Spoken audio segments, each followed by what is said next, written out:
అవిసె గింజలతో లడ్డు ప్రిపేర్ చేసుకోవడం కోసం స్టవ్ పైన ప్యాన్ పెట్టి 2 కప్పుల అవిసె గింజలను వేసి లో ఫ్లేమ్ లో దోరగా వేయించి తీసుకోండి. మళ్ళీ ఇదే ప్యాన్ లో 2 కప్పుల పల్లీలను కూడా లో ఫ్లేమ్ లో మాడకుండా వేయించి తీసుకోవాలి. ఇదే ప్యాన్ లో 2 కప్పుల నువ్వులను కూడా వేసి మాడకుండా లో ఫ్లేమ్ లో వేయించి తీసుకోండి.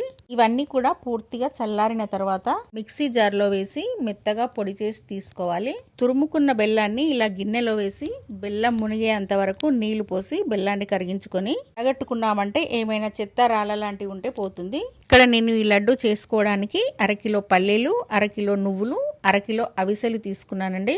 ఒక పొంగు వచ్చేంత వరకు ఈ బెల్లం పాకాన్ని ఉడికించుకొని రెండింటిని కలిపి మిక్సీ పట్టుకున్న పొడులను కొద్దిగా వేసుకుంటూ 1 స్పూన్ యాలకుల పొడిని కూడా వేసి అంతా బాగా మిక్స్ చేసుకొని ఇలా లడ్డుల్లా చుట్టుకున్నామంటే ఎన్నో హెల్త్ బెనిఫిట్స్ ఉన్న అవిసె లడ్డు మనం ఇంట్లోనే ఈజీగా ప్రిపేర్ చేసుకోవచ్చు.